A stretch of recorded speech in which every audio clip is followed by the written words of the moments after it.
This is the Fitzy and Whipper with Kate Ritchie podcast. We're not sure if the guys just weren't hitting the hay early enough this week. I did 5 hours. But the subject of sleep has come up multiple times. Time of sleep, 6 hours 50. Oh, good head out, mate. That is wonderful. I mean, we can understand why Whipper doesn't sleep particularly well. My sleep apnea mask on last night. You'll see that apparatus stuck to my head. You look like Bane from Batman.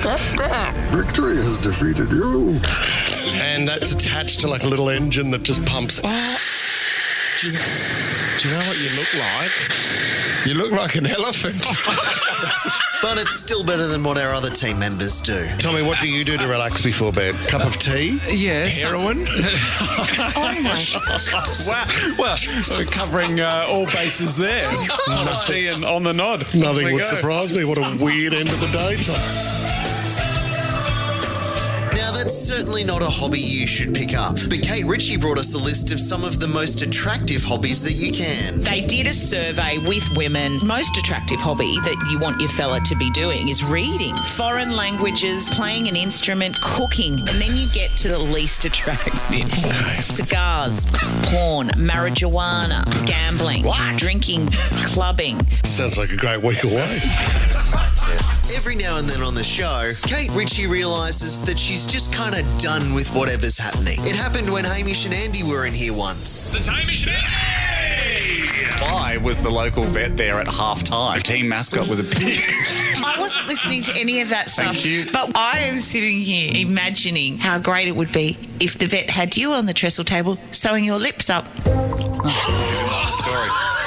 So you would stop talking for one moment.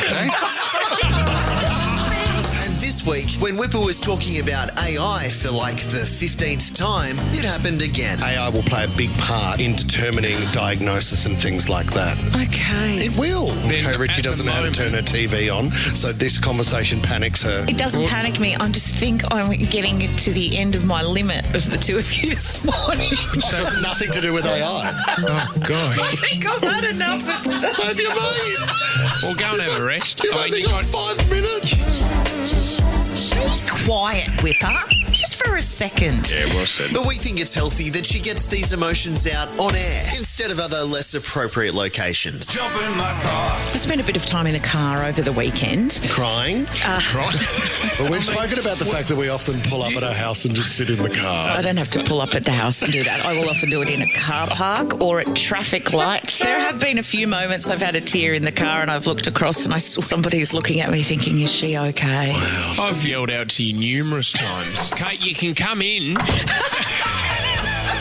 This week, we got some great news from the Prime Minister about the 36 months movement. We will legislate for a minimum age on social media to keep our children safe. Mr. Albanese, welcome. Congrats to you for the campaign that you've been very much leading. We can lead the world on this right now, Prime Minister, through your leadership. We do want a national response to this, a national solution, and we're determined to get one. And the opposition leader, Peter Dutton, also joined the show. I really think it's one of the biggest issues we face in our generation of leadership. But things took a bit of a turn when Kate got extremely formal. I think it's Mr. Dutton. It's because all of us, we're parents as well. Okay, just Peter's good because Okay, all right. I know I'm 46, and so calling you Mr. Dutton makes me feel like a spring chicken. And Heather, my mum will be listening, and she'll be very proud if I call you Mr. Dutton. But it's Peter from now on. If it helps you, that's okay. Okay, no. Now, we know when it comes to comedy, timing is everything. So when the news broke that Dave Grohl had fathered a love child, Know what? It's rocked me a bit. Whipper was ready to go with one of his greatest gags of all time. We actually have audio fits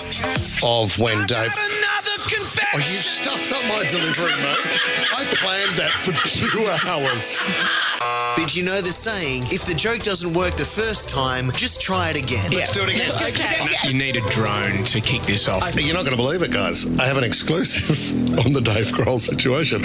I've got audio of how he told his wife. No way. Yeah, have a listen. I've got another confession to make. Didn't see it coming. And if it's not great the second time, third time's a charm. I want you to do it live like you did in the studio for me. Well, Come on, sat people down. listening want to hear this. He sat down on the couch and said, I got another confession. but that's exactly the same as we've just done twice. No, but it's amazing. No, it's live. You ruined that for me, Kate Ritchie. No, Jess did, mate. You all come ruined on, it. guys. And just before we go, let's ruin some of Kate Ritchie's week with this. Out of context, Kate. You are so delicious, but God, the hangover. Yeah, is I can smell you on my breath. Oh, he likes a thick sausage. What happens in the middle of the night when his snake goes on the loose? Facing up or down or something like this. She could probably eat herself. Oh my goodness, keep going. Keep going. I'm loving all of this. Out of context, Kate. See you guys next week. Fits in Whipper with Kate Ritchie is a Nova podcast. For more great shows like this, download the Nova Player via the App Store or Google Play. The Nova Player.